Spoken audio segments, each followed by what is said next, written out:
4 مئی 2025 کو سرزمین ہندوستان سے ایک ایسا مرد قلندر رخصت ہوا جسے صرف ہندوستان ہی نہیں بلکہ پوری دنیا خادم القرآن والمساجد حضرت مولانا غلام محمد صاحب وستانوی رحمۃ اللہ علیہ کے نام سے جانتی ہے۔ آپ کی شخصیت نہ صرف ایک عالم باعمل کی ترجمان تھی بلکہ ایک رہبر، مربی اور دینی کارواں کے سالار کی حیثیت رکھتی تھی۔ مولانا وستانوی رحمۃ اللہ علیہ نے جامعہ عقل کوہ کی بنیاد رکھ کر نہ صرف علاقے میں دینی علم کا چراغ روشن کیا بلکہ ہزاروں طلباء کی علمی و اخلاقی تربیت فرما کر ایک ایسی نسل تیار فرمائی جو آج بھی دینی محاذ پر خدمت انجام دے رہی ہے۔ آپ کی قیادت میں جامعہ نے جو ترقی کی منازل طے کی وہ آپ کی دور اندیشی، اخلاص اور محنت کا منہ بولتا ثبوت ہے۔ حضرت مولانا غلام محمد صاحب وستانوی رحمۃ اللہ علیہ کی ولادت 1 جون سن 1950 میں صوبہ گجرات سورت کی ایک تحصیل مانگرول کے ایک معروف گاؤں کوساڑی میں ہوئی۔ ابتدائی تعلیم اپنے آبائی گاؤں میں مدرسہ قوت الاسلام کے اندر حاصل فرمائی۔ آپ نے مدرسہ شمس العلوم بڑودہ میں بھی اپنی ابتدائی تعلیم کا کچھ حصہ حاصل کیا۔ سن 1952 یا 53 میں آپ کے والد ماجد ضلع سورت کے ایک گاؤں وستان میں منتقل ہو گئے اور اسی نسبت سے آپ کو وستانوی کہا جانے لگا اور یہی نسبت آپ کی شناخت بن گئی۔ سن 1964 میں آپ نے عالمیت کی تکمیل کے لیے مدرسہ فلاح دارین ترکسر میں داخلہ لے لیا۔ حضرت رئیس جامعہ مولانا عبداللہ صاحب کاپودروی رحمۃ اللہ علیہ کی خصوصی توجہات نے آپ کی زندگی کا رخ بدل دیا اور آپ کو دینی تعلیم کی طرف راغب کر دیا۔ چنانچہ آپ نے جامعہ فلاح دارین ترکسر میں داخلہ لیا اور وہاں کے جلیل القدر اساتذہ سے اکتساب فیض کیا۔ ان اساتذہ میں حضرت مفتی احمد بیمات صاحب رحمۃ اللہ علیہ، حضرت مولانا عبداللہ صاحب کاپودروی رحمۃ اللہ علیہ، مولانا ذوالفقار صاحب نروری، حضرت مولانا شیر علی شاہ صاحب، حضرت قاری انیس صاحب رحمہم اللہ جیسے جلیل القدر اکابر شامل تھے۔ آپ ان حضرات کے نہایت محبوب اور معتمد شاگردوں میں شمار ہوتے تھے اور ہمہ وقت ان کی خدمت میں حاضر رہ کر دعائیں حاصل کرتے رہتے بلکہ اپنے اساتذہ اور جامعہ فلاح دارین کے لیے بھی فخر کا سبب بنے۔ آپ اپنے اساتذہ کے اتنے منظور نظر رہے کہ حضرت رئیس جامعہ نے ایک مرتبہ اپنے مرض الوفات میں فرمایا کہ مولوی غلام نے میری خدمت کا حق ادا کر دیا۔ ایک مرتبہ حضرت مولانا ذوالفقار صاحب رحمۃ اللہ علیہ نے فرمایا کہ اللہ تعالیٰ نے مولوی غلام سے وہ کام لیا ہے جسے مغل بادشاہوں کے دور میں بھی نہیں دیکھا جا سکتا۔ فلاح دارین سے فراغت کے بعد علمی پیاس بجھانے کے لیے آپ نے سن 1972 میں مظاہر علوم سہارنپور کا رخ اختیار کیا۔ وہاں آپ نے شیخ الحدیث رئیس المحدثین حضرت مولانا محمد یونس صاحب جون پوری رحمۃ اللہ علیہ سے بخاری اور مسلم شریف کا درس مکمل کیا۔ اس کے علاوہ حضرت مولانا عاقل صاحب رحمۃ اللہ علیہ سے ابو داؤد شریف اور حضرت مفتی یحییٰ صاحب رحمۃ اللہ علیہ سے طحاوی شریف کا درس لیا۔ آپ نے اپنی تدریس کا آغاز ضلع سورت کے ایک گاؤں بوڈھان سے شروع فرمایا۔ وہاں آپ نے 10 روز تک تدریس فرمائی اور سن 1973 میں آپ نے دارالعلوم کنتھاریہ بھروچ میں باقاعدہ طور پر عالمیت کی ابتدائی کتابیں پڑھانا شروع فرمائی۔ دارالعلوم کنتھاریہ کے قیام کے دوران ہی آپ نے ایک مرتبہ عقل کوہ کا سفر فرمایا اور وہاں دینی پسماندگی کو دیکھ کر ایک مدرسے کی بنیاد رکھی۔ ابتدا میں 1 استاد اور 6 طلبہ سے اس مدرسے کا آغاز ہوا۔ آپ کنتھاریہ کے قیام ہی کے ساتھ ساتھ جمعرات جمعہ عقل کوہ کا سفر فرماتے اور وہاں تعلیم کا جائزہ لیتے تھے۔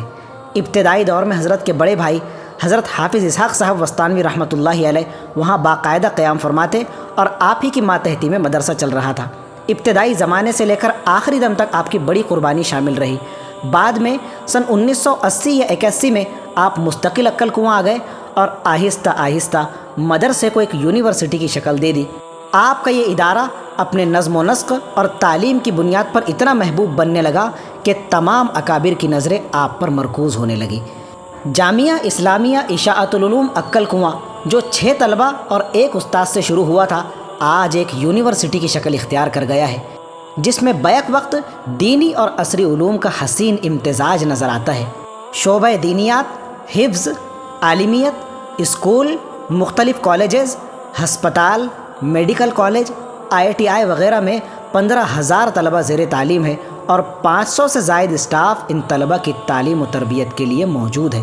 نیز جامعہ عقل کوہ کی ماتحتی میں 3500 مکاتب قرآنیہ بھی جاری ہے اور یہ مکاتب کا جال ٹوٹل 16 صوبوں میں پھیلا ہوا ہے اور جامعہ کے ماتحتی میں چلنے والے مدارس کی تعداد بھی 100 سے زائد ہے اور تمام میں اسکولز بھی موجود ہے شاخہ جامعہ میں کئی مدارس ایسے ہیں جو گویا دوسرا ایک جامعہ اسلامیہ اشاعت العلوم عکل کنواں ہی بن چکا ہے۔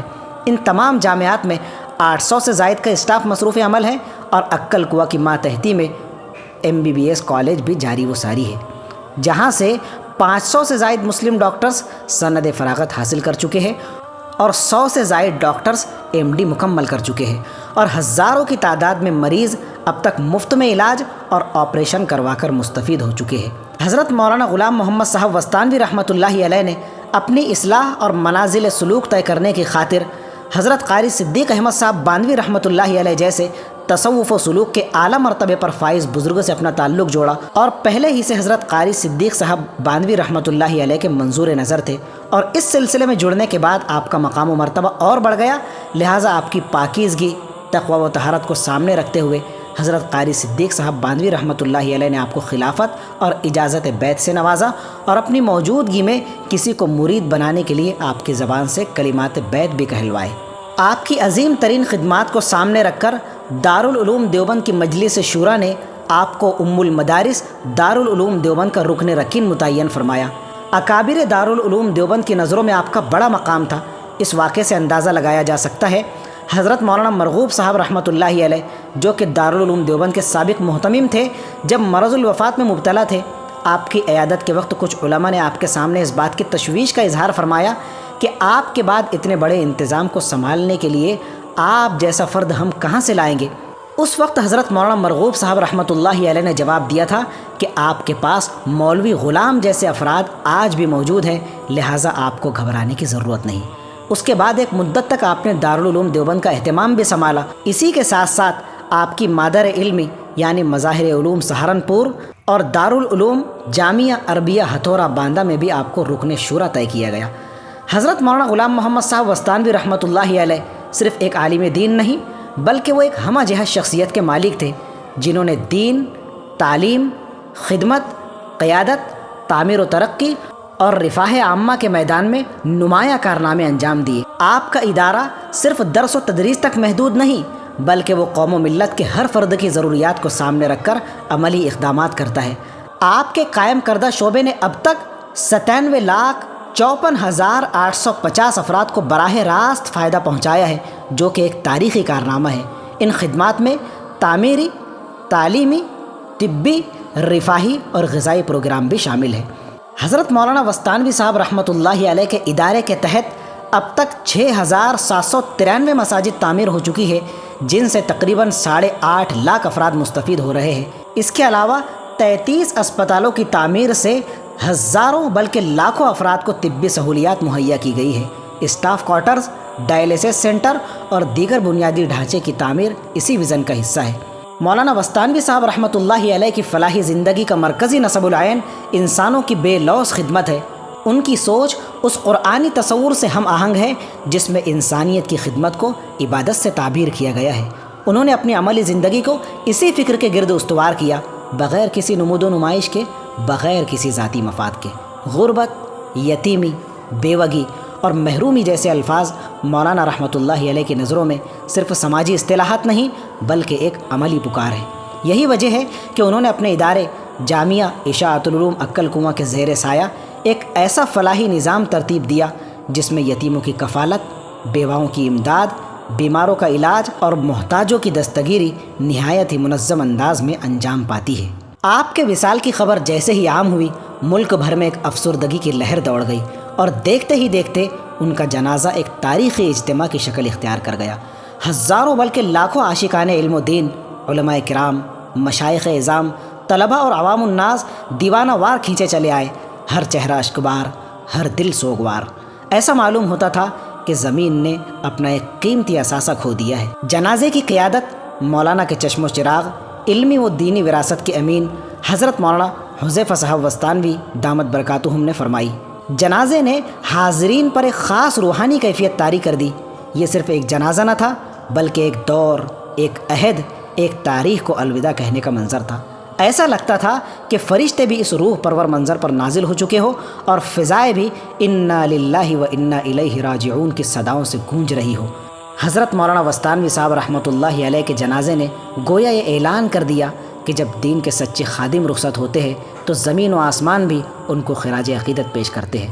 حضرت کے انتقال پر عالم اسلام کی کئی جلیل القدر شخصیات نے گہرے رنج و غم کا اظہار فرمایا، جن میں شیخ الاسلام حضرت مفتی محمد تقی عثمانی صاحب دامت برکاتہم، حرم مکی کے ممتاز عالم دین حضرت مولانا خیر محمد مکی حجازی دامت برکاتہم، نامور خطیب اور عالم دین حضرت مولانا محمد الیاس گھمن صاحب، قاری رشید احمد اجمیری صاحب، جمعیت علماء ہند کے صدر حضرت مولانا سید ارشد مدنی صاحب دامت برکاتہم، all India Muslim personal law board کے جنرل سیکریٹری مولانا عمرین محفوظ رحمانی صاحب، جمعیت علماء ہند، اسی طرح جماعت اسلامی ہند کے امیر انجینئر سید سعادت اللہ حسینی بھی شامل ہیں۔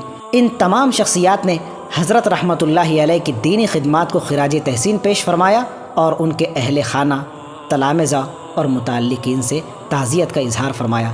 دعا فرمائیں کہ پروردگار عالم حضرت رحمۃ اللہ علیہ کی بال بال مغفرت فرمائے، کروٹ کروٹ جنت نصیب فرمائے، ان کی روح سعید کو اعلی علیین میں جگہ نصیب فرمائے۔